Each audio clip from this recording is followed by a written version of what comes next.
Señoras y señores, para todos ustedes, estamos siendo anfitriones muy especiales y distinguidos con la grata presencia de dos conocidas figuras del ámbito internacional en menesteres no solo diplomáticos, sino productivos de comercio exterior. Tenemos aquí al exsecretario general, nada más ni nada menos que de la Organización de Estados Americanos, el señor ingeniero René Ortiz, y de la OPEP, de la Organización de Países Exportadores de Petróleo. Y por línea telefónica va a contestarnos algunas inquietudes el señor doctor Francisco Carrión Mena, ex canciller de la República. El canciller Long propone presidir reunión de cancilleres y ministros de Estado de Petróleos e Hidrocarburos para ir con una posición conjunta a la reunión de la OPEP. Así tanto creo que no es la aspiración que tiene el señor canciller recientemente designado. Y lo que ha manifestado es, de parte de él, ejercitar algunas tareas de persuasión y convocatoria a efectos de que los países productores de hidrocarburos de la región latinoamericana vayan como una especie de cártel, vayan en asociación de ideas, conveniencias y elementos de persuasión ante los gigantes productores, especialmente árabes, de hidrocarburos, de petróleo. Y entonces, a propósito de la reunión de la OPEP, plantear muchas acciones con una posición conjunta. Esto es lo que planteó en oportunidad reciente el canciller Long. Esta semana, viendo esta lógica, vamos a tener una reunión de cancilleres y ministros de petróleo y hidrocarburos, según cómo se llaman los diferentes países, día viernes de esta semana, acá en Quito, para consensuar una posición en América Latina sobre el tema petrolero, sobre el tema de los precios del petróleo. Todos los países productores y exportadores de petróleo de América Latina y del Caribe van a estar presentes en esta cita en Quito el día viernes, ¿no? Creo que va a ser un paso muy importante, una de las primeras acciones de mi gestión para adoptar como América Latina una posición común. América Latina representa la tercera parte de los recursos petroleros del mundo. Somos juntos, ¿no? Aquí vemos también las virtudes de la integración, ¿no? Somos juntos, sumamos juntos la tercera parte de la producción petrolera mundial, y es fundamental que países como Venezuela, Ecuador, México, Argentina, Bolivia, Perú, Colombia, etcétera, etcétera, los países productores y exportadores de petróleo asuman una posición común, sobre todo en aras de la próxima reunión y luego cumbre de la OPEP. EXA-FM. El señor ministro Long, doctor Ortiz, sustenta, digamos, su petitorio advirtiendo, número uno, que él es un ferviente integracionista. Sin embargo, su hoja de vida es bastante, digamos, inicial, principiante.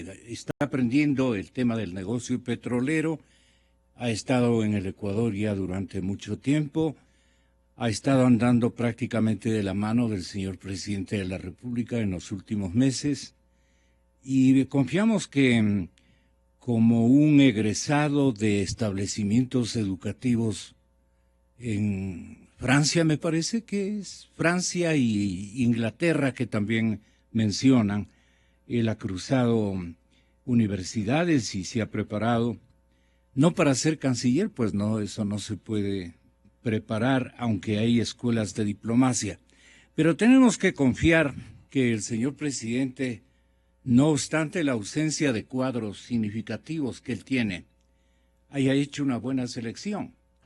el frente diplomático requiere ser renovado, así como que requería urgentemente ser renovado el frente petrolero, requiere ser renovado el frente petrolero. Las cosas que nos vienen van a ser complicadas. Bueno, entre el 20 de marzo y abril 1 próximos, la OPEP va a reunirse para abordar la congelación del precio del crudo. ¿Qué posibilidades tenemos como región productora de hidrocarburos de que la OPEP ya un poco se conduela de la tristísima situación en la que a todos nos tiene por obvias circunstancias, no de posición de la OPEP, sino de circunstancias que se han alineado en el mercado y con la crisis de materias primas en el mundo? Esta es una circunstancia bien complicada, pero el señor Long ha explicado en rueda de prensa que él tiene los primeros lineamientos para seguir, digamos, insistiendo. Uno, presidir la reunión de cancilleres y ministros de Estado de petróleo o hidrocarburos de la región para tomar una postura frente a los costos del crudo que están afectando a sus economías. Así lo dice. Dicho encuentro, que va a realizarse en Quito el viernes, será un paso importante en las acciones de mi gestión para adoptar una posición común en aras de la próxima reunión. Entiendo que él rescatará votos de Venezuela como el principal exportador petrolero, seguramente de... ¿Qué otros miembros tenemos en la región andina como productores de petróleo? Colombia. Sí. Colombia, ¿no? Colombia llegó millón. incluso a un millón de barriles. Correcto. Sí, se creció durísimo.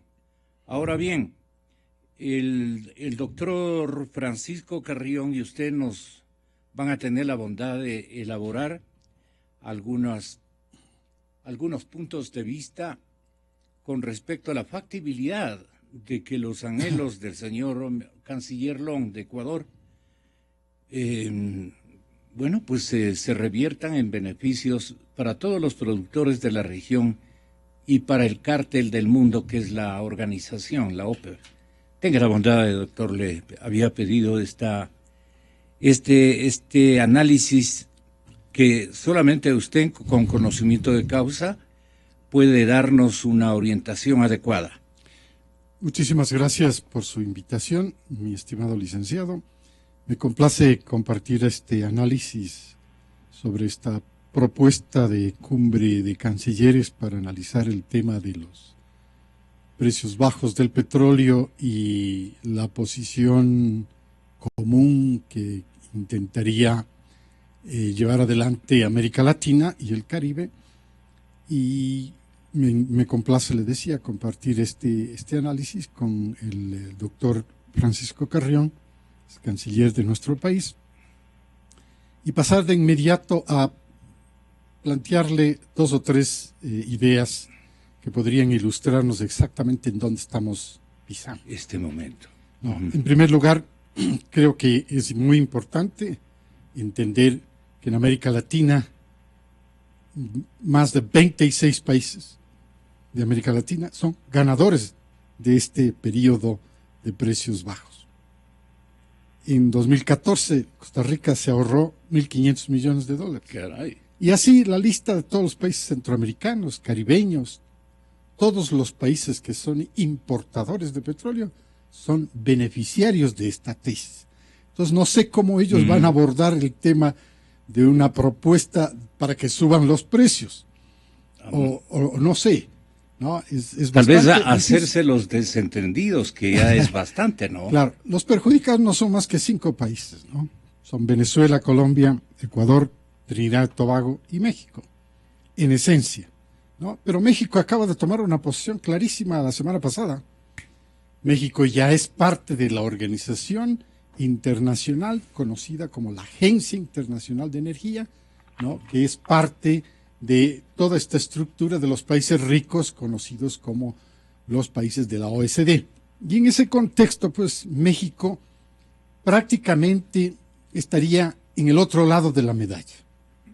Es decir, ya no puede ser parte de esta, que está buscando acuerdos para que por decreto, por resolución, por tratado, se cambien los fundamentos del mercado. Por favor, usted ha tenido la amabilidad de invitarnos a muchas personas aquí en Ecuador que hemos logrado analizar esto y determinar que lo que está funcionando en estos últimos 3 años es fundamentos del mercado. Hay una sobreoferta, existe una débil demanda y este es un cóctel terrible para la caída de los precios del petróleo. Entonces, si uno imagina por un lado la demanda y se hace el análisis, dice, se recupera la demanda para que pueda crecer el consumo y con el crecimiento del consumo crezcan los precios, y la respuesta es no, no hay. La acaba de dar también la señora Christine Lagarde, directora gerente del Fondo Monetario Internacional. A propósito, felicitaciones, aprovecho estas ondas de radio para felicitar al Día de la Mujer, un poquito atrasado, pero no importa, en el público. ¿No? Magnífico el hecho es que gesto. Christine Lagarde es otra mujer extraordinaria, Sí. sin la menor duda, fue ministra de Finanzas de Francia. Así es. Entonces, ella anticipa que el mundo, o sea, el mundo consumidor, porque el mundo consumidor son la gran mayoría, el mundo productor de petróleo Es son un club. la gran minoría. O sea, mire usted la diferencia que estoy intentando subrayar. La gran mayoría con la gran minoría. Entonces, los beneficiarios de esta caída de los precios, los beneficiarios de este estado de situación de precios bajos que va a vivir el mundo, no tienen absolutamente otro fundamento que eso, el mercado. Entonces, por decreto no se puede cambiar el mercado o la oferta. Y peor aún, intentar influenciar en la OPEP, en la reunión de la OPEP, con una posición en la que miembros de la OPEP solamente son Venezuela y Ecuador, de parte de América Latina y el Caribe. Pero algo más importante, hay que recolectar las expresiones que internacionalmente se presentan a consideración del mundo. La semana pasada estuve en Houston participando en una reunión muy importante y el ministro de Saudi Arabia, el señor Naimi, señaló clarísimamente, y voy a acotar comillas y comillas, dice: Saudi Arabia no rescatará a la industria con su producción. Cierro comillas. Esto es una declaración terrible. Dice, a mí no me consideren, y es el mayor productor de petróleo de la OPEP, y es el tercer mayor productor del mundo. Este país reducir la producción, y él, según usted dice, Arabia Saudí dice no, conmigo no cuenta. Y lo dijo clarísimo, ¿no? Entonces, que es el principal productor, y por supuesto, si hay una tesis de reducción de la producción, va a ser el principal contribuyente.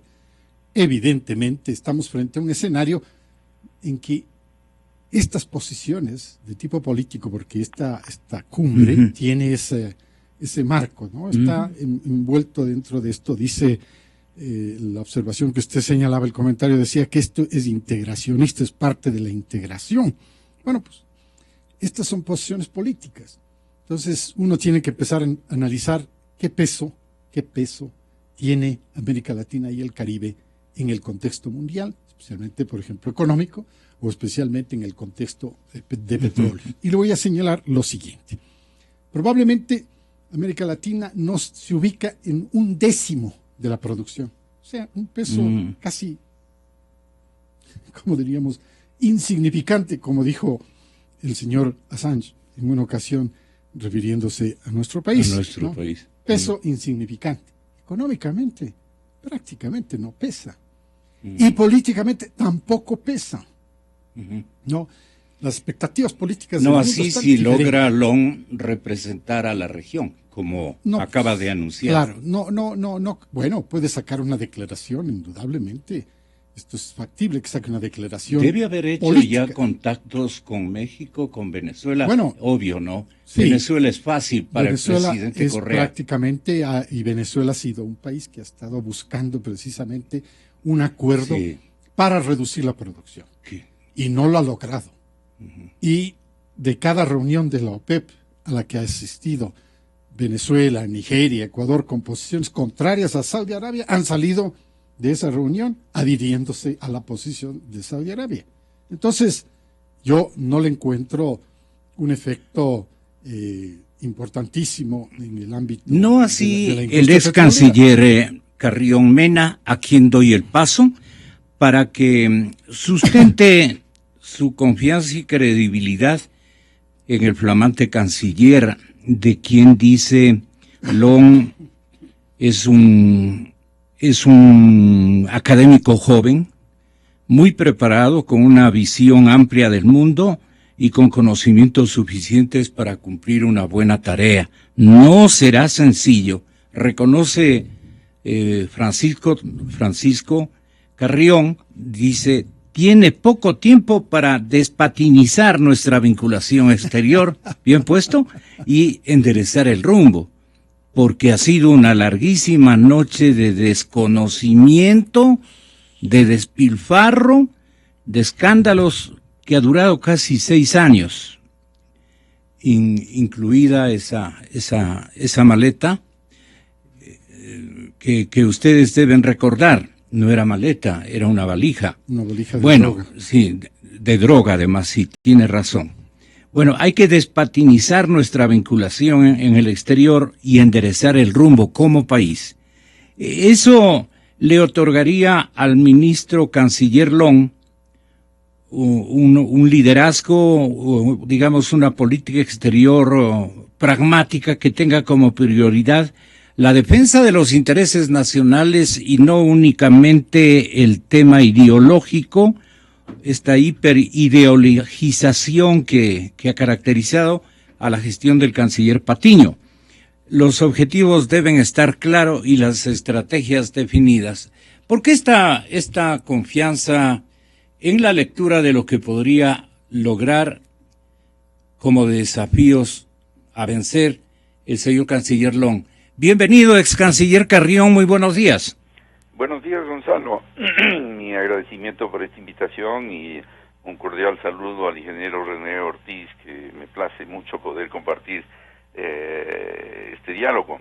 Bueno, la verdad es que yo creo, lo que usted acaba de leer es parte de un artículo que escribí yo ayer en el Diario del Comercio, y efectivamente yo creo que, porque conozco al ministro Long, colega mío en la Flaxo como profesor, es un hombre joven, eso es fácilmente advertible, y por otro lado es un hombre que tiene una sólida formación académica. Pero, como decía, no es una tarea fácil la que tiene por delante por el escaso tiempo de que dispone para una serie de tareas que se imponen. Quizás la primera y prioritaria es a la que estamos de alguna manera refiriéndonos en esta conversación, y es la de poner por delante de cualquier iniciativa que se tome o que se haga en política exterior los intereses nacionales, no la ideología. Ejemplos podemos señalar muchísimos donde países que tienen posiciones ideológicas distintas, Estados Unidos, China, por decir algo, tienen relaciones sumamente cordiales por conveniencia recíproca, porque pone cada uno de los dos países sus intereses por delante, y nosotros debemos hacer lo mismo.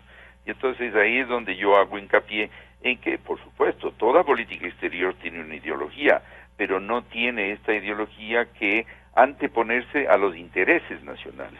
En ese sentido, pues obviamente la iniciativa esta que ha tomado y de la que el ingeniero Ortiz muy atinadamente analiza de esta convocatoria de cancilleres y de ministros de petróleo podría ir en esa línea, pero hay que ser pragmáticos también, y todo el análisis que el ingeniero Ortiz ha hecho, pues digamos que cae por su peso en cuanto a quiénes o cuántos países beneficia más bien el precio bajo de petróleo y a cuáles perjudica, que somos menos, ¿ya? Entonces, una iniciativa de esa naturaleza no es pragmática, ¿ya? Porque, en definitiva, el resultado ya lo conocemos con anterioridad.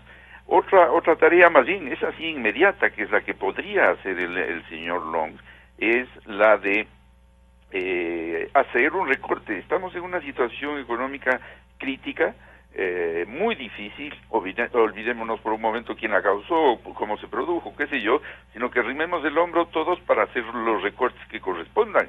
Y en la Cancillería ha habido un derroche que yo creo que debe terminar.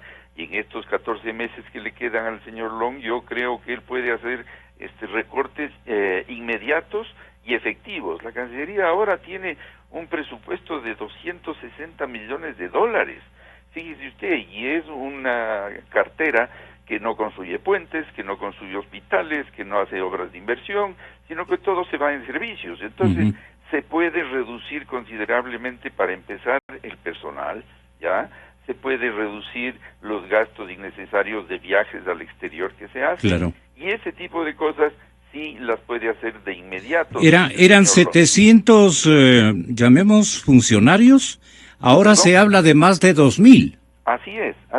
Mire, Esto dice usted en su editorial de esta víspera. Así es, no, y la cifra de 2,000 está en la página web de la Cancillería. Yo sé. Y los cerca de 700 lo puedo dar fe yo, porque era en la época en que yo era canciller. Y entonces yo creo que hay que ajustarse realmente el cinturón en un ámbito donde, por más que se multiplique el personal, los gastos, la política exterior puede manejarse con un criterio mucho más austero e igualmente efectivo. Entonces ahí es donde creo yo que el señor Long puede hacer de inmediato una manifestación. Correctísimo.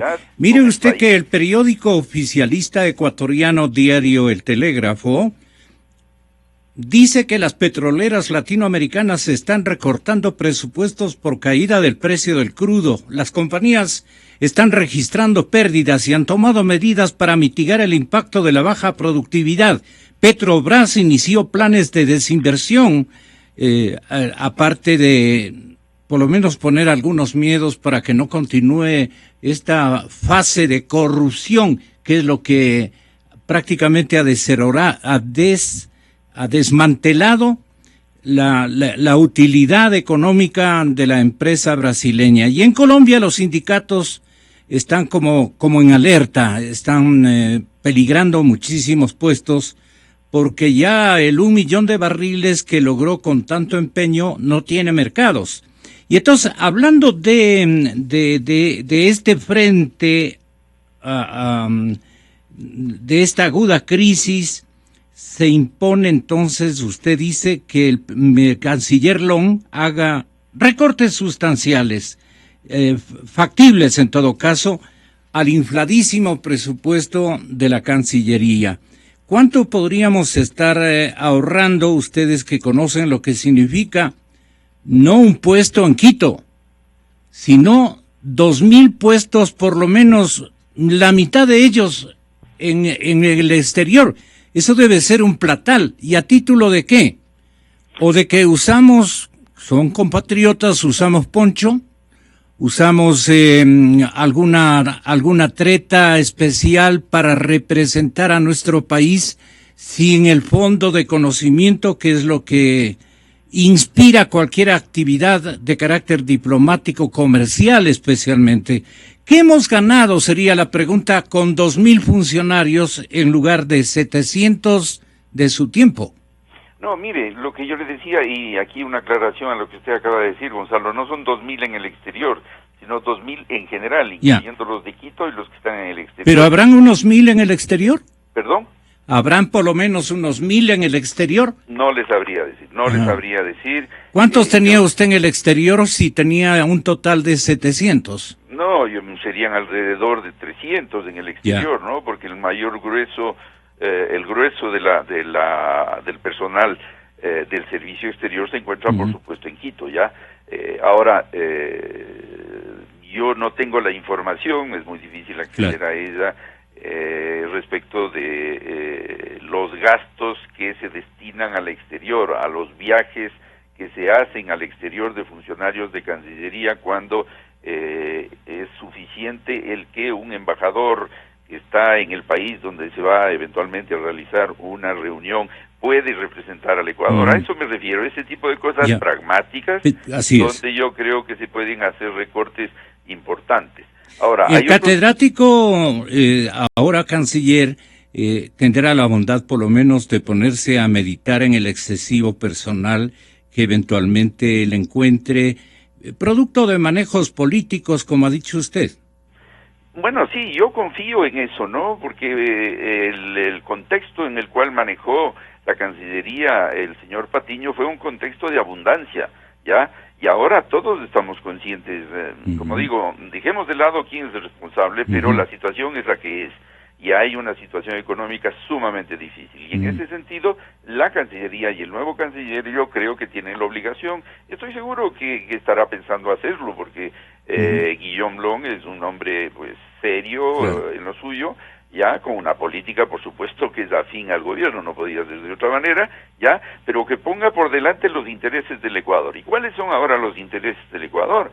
Es la situación económica, ¿verdad? Y en ese sentido la Cancillería tiene que hacer lo suyo, hacer un sacrificio, como le digo, yo creo que se lo puede hacer realmente,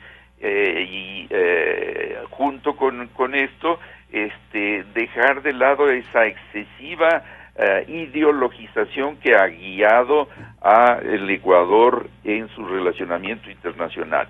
Por eso es mi insistencia, ¿no?, de poner por delante los intereses del Ecuador y no las ideologías. Hay que ser pragmáticos. Todos los países son y defienden sus intereses antes que otras solidaridades o alianzas en las que se ven vinculados. Ventajosamente en Ministerio de Defensa no hay como improvisar subtenientes, ¿no? Bueno, mire, y aquí hay una reflexión creo que es muy importante de tipo general que hacer. Hay dos ámbitos en los cuales las políticas deben ser de Estado, ¿verdad? No de gobierno. Por supuesto, con los matices que corresponden al gobierno que ha sido electo democráticamente por el pueblo. Y esas dos facetas o esos ámbitos son la seguridad y la defensa por un lado y la política exterior por otro. Ahí no hay, a mi juicio, sino los intereses nacionales que deben guiar. La forma, la estrategia a través de los cuales esos intereses se consiguen, eso es lo que puede variar de un gobierno a otro, de un canciller a otro, ya, pero los intereses se han firmado, por ejemplo, los documentos, los instrumentos internacionales por los cuales se define ayer o anteayer, me parece, la delimitación marítima entre Costa Rica y Ecuador. Eso es un paso muy importante y que debemos aplaudir, ¿ya? ¿Por qué es así? Porque con eso se delimitan totalmente los límites del Ecuador con países que nos rodean. A rato sonará extraño hablar de límites con Costa Rica por parte del Ecuador, cuando no está, digamos, muy cerca. Aquí de lo que se trata es de la delimitación marítima por consecuencia de las Islas Galápagos ecuatorianas y la isla del Coco costarricense. Esos temas, o ese tema en particular, para ponerlo como ejemplo, es un tema que concierne a cualquiera que sea el gobierno. No importa que sea el gobierno ahora del señor Correa, en buena hora se ha hecho esto. Este es un trabajo que se ha venido haciendo desde hace muchos gobiernos atrás. Ya ha habido una perseverancia en cuanto a la delimitación con Costa Rica, y eso es digno de aplaudir porque es un asunto que concierne al Estado ecuatoriano, ¿verdad? Hay otros temas donde obviamente los matices ideológicos, las aproximaciones con unos u otros países es legítimo en la medida en que es un gobierno democráticamente elegido y que tiene su ideología, pero nunca por delante de los intereses deben estar las ideologías. En eso yo creo que hemos sido históricamente demasiado ingenuos, tenemos lecciones de la historia que tenemos que asimilar y pensar, sobre todo, primero, en nuestros intereses. Y usted, perdone, obviamente los define el gobierno nacional. Mis dos invitados, ¿qué recomendarían, comenzando por René Ortiz, al señor nuevo canciller de la República, para que enfrenten los precios más bajos de la temporada en el tema de los commodities, o sea, de las materias primas? Luchará, dijo él, yo lucharé por la economía para conseguir inversiones y para conseguir financiamientos. La época no es tan adecuada, pero ¿qué podríamos sugerir como acciones que le otorguen al canciller algún filo de liderazgo y más que todo de buenas ideas, de creativas mejoras a nuestro sistema tan dislocado y muy ideologizado como emprendió en negocios cero la administración de Patiño, del señor ministro de Defensa Nacional, para honor y gloria de las Fuerzas Armadas ecuatorianas? Tenga la bondad de ingeniero Ortiz. Yo creo que primero me gustaría sumarme al comentario del doctor Carrión, en el sentido de que tenemos que vivir la realidad. No se puede vivir de espaldas. Finalmente estamos autorizados a hablar de crisis, porque ya se aceptó que hay crisis, ¿no? Entonces, en esas condiciones... Usted dice, por la alusión que hizo el señor presidente, que ya podemos hablar de crisis. Ya Pueden podemos, nomás ya hablar de crisis. Estamos autorizados. O sea, estamos autorizados. No, entonces, en ese contexto, pues, ya se puede decir que en una crisis todos tenemos que arrimar el hombro. Ya. Y cuando todos tenemos que arrimar el hombro, esta exhortación que hace el ex canciller, el doctor Carrión, es pertinente, pues. Pero ¿cómo es posible que nosotros sigamos entreteniendo este tipo de reuniones al margen de la realidad? Si la realidad es que no existe dinero, es decir, la caja fiscal está casi seca. Si está casi seca, tampoco hay para financiar este tipo de eventos, que por un lado podrían ser legítimos en un país que quiere buscar a través de este proceso integracionista la oportunidad de influir en una organización como la OPEP, pero yo he dicho que esto es prácticamente imposible, es como un tiro al aire estas cosas, ¿no? Entonces, yo digo, hay que ahorrar todo lo que sea posible. Y cuando tenemos hospitales a los que les está faltando medicinas, cuando tenemos hospitales que se están quedando en la mitad del camino en su atención, tenemos instituciones que no reciben la asignación que fue presupuestariamente aprobada por el Congreso Nacional, pues tenemos que ser austeros. Ahora, en ese contexto, pues evidentemente hay que reconocer que hay otras organizaciones que están ahí, que están creadas. Permítame hacer una referencia a OLADE. OLADE es una organización latinoamericana de energía. Esta organización tiene una gran reputación internacional. Esta organización ya está creada y tiene sede en Quito, OLADE, la Organización Latinoamericana de Energía. Este es el ambiente en donde se deben discutir y conversar estas cosas y ver cómo pueden llegar a una resolución. También está ARPEL, otra institución latinoamericana y del Caribe, que es el conjunto organizado de empresas estatales. Es decir, existe una institucionalidad internacional que a mí no me gustaría que se la vaya minando su papel, porque OLADE, ARPEL tienen un papel ya establecido en la institucionalidad latinoamericana, y este tipo de reuniones, cumbres o como quieran llamarse, pues me dan la impresión de que minan el rol de estas organizaciones que ya existen. ¿Qué sugiere usted concretamente entonces al canciller Long? Yo sugiero que simplemente regresemos a la realidad. A la realidad. Vamos a ser más austeros. No hay necesidad de este tipo de reuniones. Ahí está la OLADE, si queremos trasladar una iniciativa. Pero tiene ímpetu porque está hablando de que él quiere liderar de alguna manera la región en la retoma de su accionar para mejorar los precios del petróleo, por ejemplo. Vivir de ilusiones no es pecado, ¿no?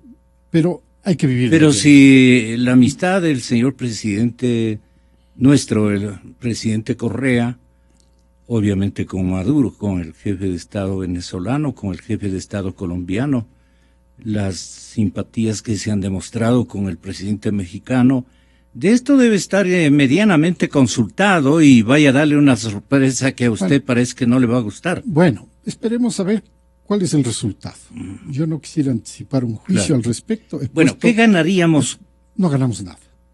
Esa es la realidad. Es decir, reitero mi apreciación en el sentido de que un decreto, una resolución o un tratado, o lo que salga de una resolución de esta naturaleza, pues no tiene ningún peso específico en las decisiones que se vayan a tomar en organizaciones internacionales y particularmente esta, en donde están en juego otros intereses totalmente distintos a estos que se está buscando. Correcto.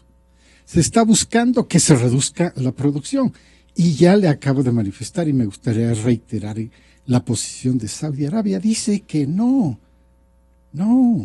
Ahora, vimos un pequeño repunte en estos días del precio del petróleo, pero hoy día se ha vuelto a caer. Okay. Este pequeño repunte sí es el resultado de calmar el nerviosismo del mercado. Sí es. ¿Por qué? Porque cuando una Rusia, que es del tamaño de 10.3 millones de barriles de petróleo de producción, comparado con Ecuador, que alcanza por duras penas un promedio de 500.000. Bueno, cuando una Rusia dice, estoy dispuesto a hablar, a buscar una forma de entendimiento, esta es una noticia que calma los mercados y por eso empezó a subir las cotizaciones de los últimos días. Pero hoy día se vuelve a caer la cotización.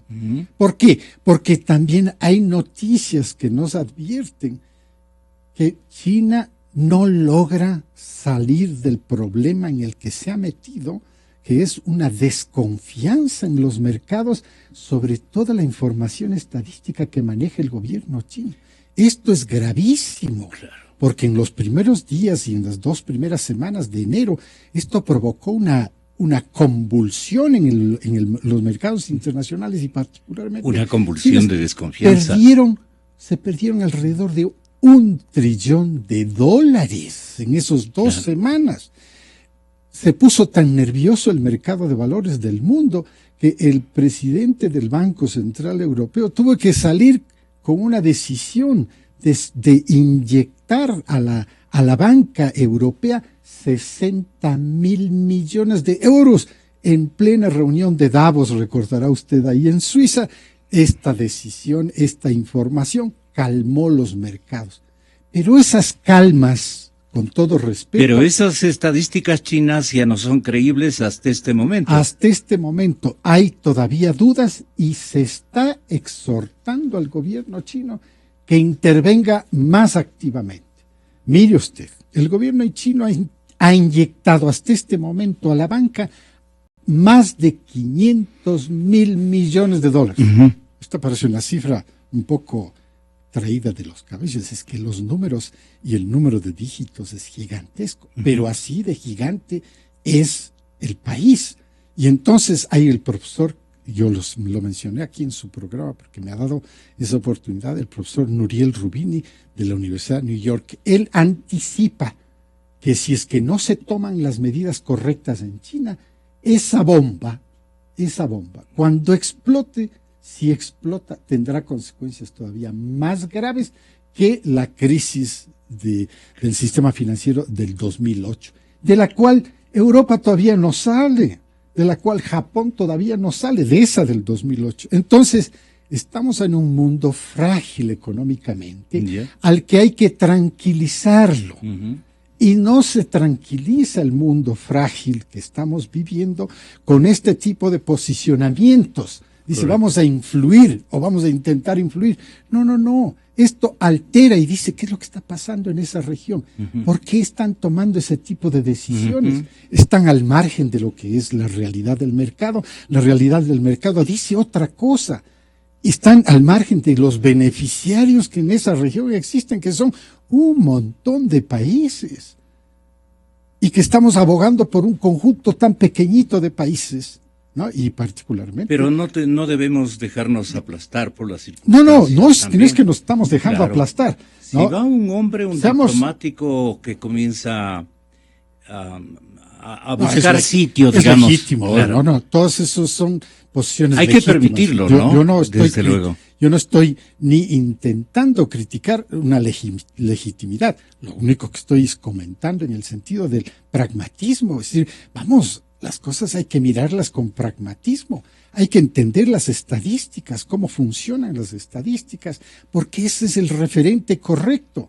Si la región en su totalidad a duras penas alcanzaría tal vez un décimo del peso que tiene el mundo con sus 93, 94 millones de barriles por día que se producen.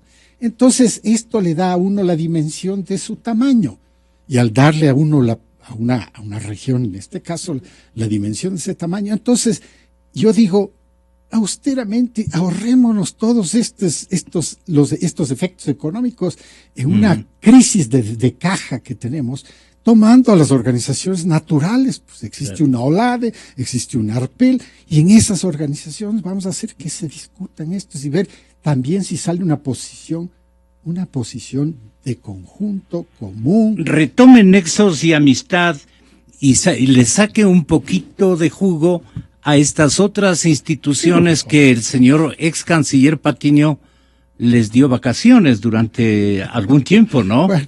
Eso es lo que seguramente colijo de su predisposición frente a los desafíos que tiene que para eso están estas heredar. Pues ha heredado unos desafíos terribles que ya le voy a preguntar.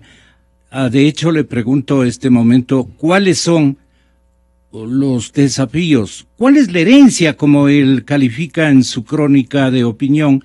¿Cuál es la herencia que recibe el nuevo canciller? Es una herencia pesada, dice. ¿Cómo sopesamos, digamos, esa herencia? No dispone de un sistema organizacional lo más adecuado para implementar políticas internacionales, política exterior. Se encuentra destruida su estructura y con un personal profesional, auténticamente profesional, pero muy desmotivado de un tiempo a esta parte en Cancillería. Claro. Sí, les ha hecho pedazos. Se encuentra destruida su estructura y con un personal profesional desmotivado. Y para colmo, no tiene ya la academia diplomática que aún deambula buscando local. Claro. Creo que se encuentra en este momento en el Instituto de Altos Estudios, por allí. Institución clave la academia. Debe ser, claro. Ustedes que conocen. Bueno, este es el discurso, no del Tigre, sino en la inauguración del puente El Tigre en la provincia del Napo. El señor presidente Correa resaltó el manejo económico que le ha correspondido ejecutar en una época tremendamente difícil. Y con esto, Francisco termina su participación dándonos una visión como la que yo pedí respecto a la herencia del canciller Long. Pero oigan al presidente de lo que se queja. Gracias al buen manejo de la economía, seguimos avanzando, crecimos poco, pero crecimos el año pasado. El desempleo está en menos del 5%, la inflación solo en el 3.4%. Habíamos dicho en el 2015 que estábamos preparados para aguantar un precio del petróleo hasta de $20. Hace pocas semanas nos llegó a $16 el precio de nuestro petróleo, el crudo Napo, precisamente. Y el crudo Oriente, 18, $19, porque se venden con castigo. Es decir, se vendieron por debajo de los $20. Hemos tenido que hacer magia, realmente. La historia sabrá reconocer el manejo macroeconómico. Por eso nos hemos atrasado en algunos pagos con los gobiernos locales, etcétera. Pero todos debemos compartir el peso de los momentos difíciles que estamos pasando. Exa FM. Usted tiene la palabra, ex canciller, señor doctor Francisco Carrión.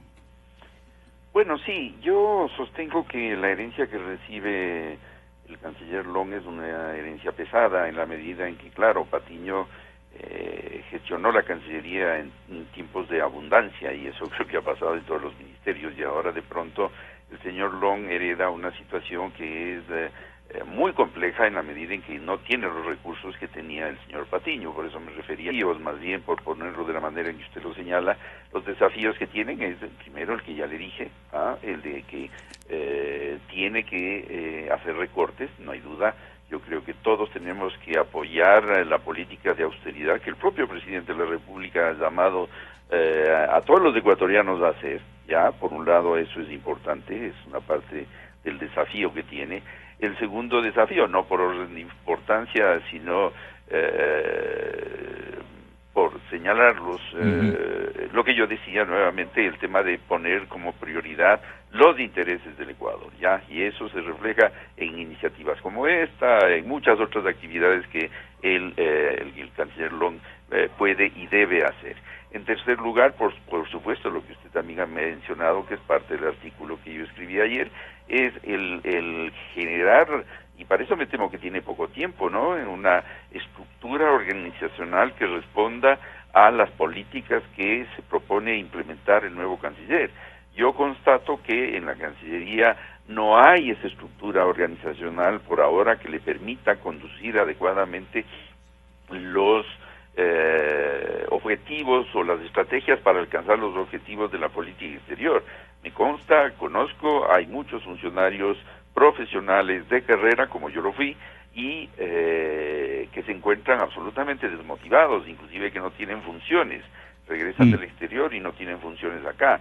Y ahí yo creo que se está desperdiciando un material humano de una enorme calidad y profesionalismo, ¿verdad? Y por otro lado, hay un tema fundamental que es, a mi juicio, clave para demostrar, y yo creo que el señor Long, si se dedica a ello, y creo que lo ha mencionado en alguna declaración pública, es el tema Assange. El tema Assange tiene un peso en la política exterior ecuatoriana muy importante, y en ese sentido, yo de lo que conozco por la prensa, como que la pelota está del lado ecuatoriano. Suecia ha manifestado su disposición a tomar el testimonio del señor Assange en la Embajada del Ecuador, pero han habido algunas objeciones por parte del Ecuador para que ese hecho se dé.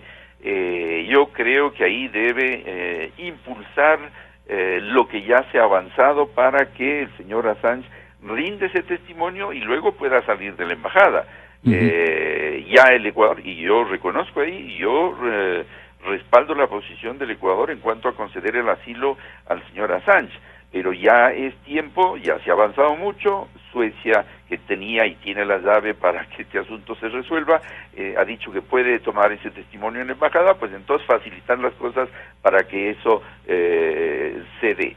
Es decir, hay aparte de eso pues otros temas, pero que son de largo aliento, que toman tiempo y que en los 14 meses que le restan no va a a este alcanzar. gobierno, yo veo que va a ser muy complejo que los pueda alcanzar. Pero así prontito, ¿qué haría usted en el caso Assange?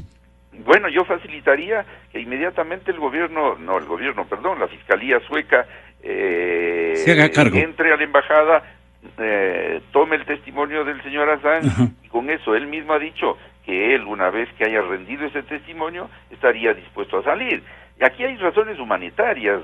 Mire, yo he estado con el señor Assange, hace un año visité Londres y visité al señor Assange en la embajada, porque me parece que ese es un caso en donde el Ecuador, al concederle el asilo, actuó correctamente, pero asimismo tiene la obligación de darle una salida a esta situación, que por razones humanitarias hay que encontrarla, y la puerta está abierta a través de la Fiscalía sueca, que ha dicho que sí, que está dispuesto a acercarse a la embajada, tomar testimonio, y luego pues ya el señor Assange, él mismo lo ha dicho, saldría y se acogería a lo que en este caso inmediatamente es más bien una aprehensión por parte del gobierno británico por haber roto o incumplido con las medidas cautelares. Muy bien. Pero eso será un problema menor, y luego pues ya el Ecuador ya no tendrá nada que ver en el asunto. Eso es lo que yo haría, es decir, facilitaría que rinda testimonio ante la fiscal sueca el señor Assange, y dar así camino para que este asunto se resuelva. Es una cosa quedarse prioritaria. estático no conviene al señor nuevo canciller Long. ¿Perdón? quedarse quieto no le conviene al canciller Long, digo. No, en este caso al menos tiene que actuar pronto. Mire, el señor Assange lleva más de 3 años en nuestra embajada. Es una situación humanamente durísima. Durísima para él conozco mismo, la ¿no? embajada, yo una parte estuve El hombre ha 5 años sido como- extraordinariamente valiente para haber soportado y asimilado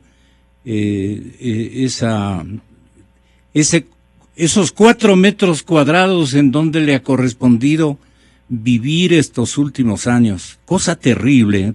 Ubiquémonos en la situación de él, ¿no?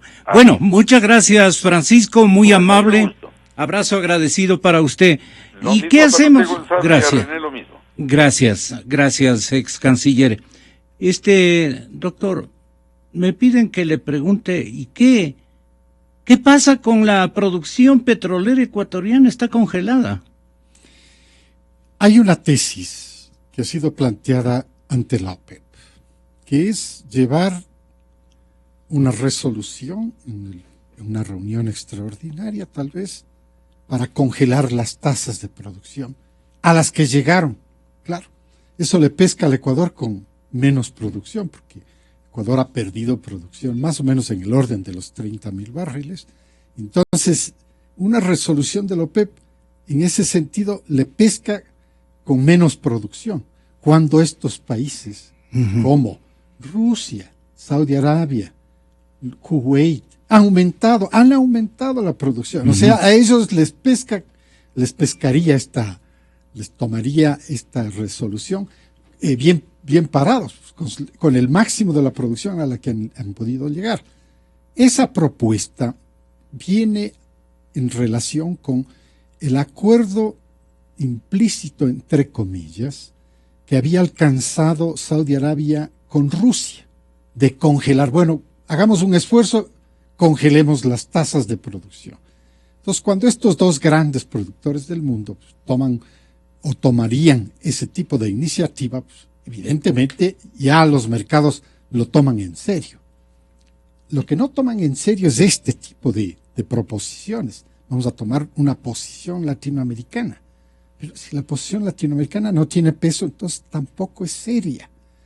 Entonces, congelar las tasas de producción llevaría a que el Ecuador salga perjudicado de esa decisión, si eventualmente se la llega a dar y si eventualmente esa resolución se la analiza en el seno de una conferencia extraordinaria de la OPEP.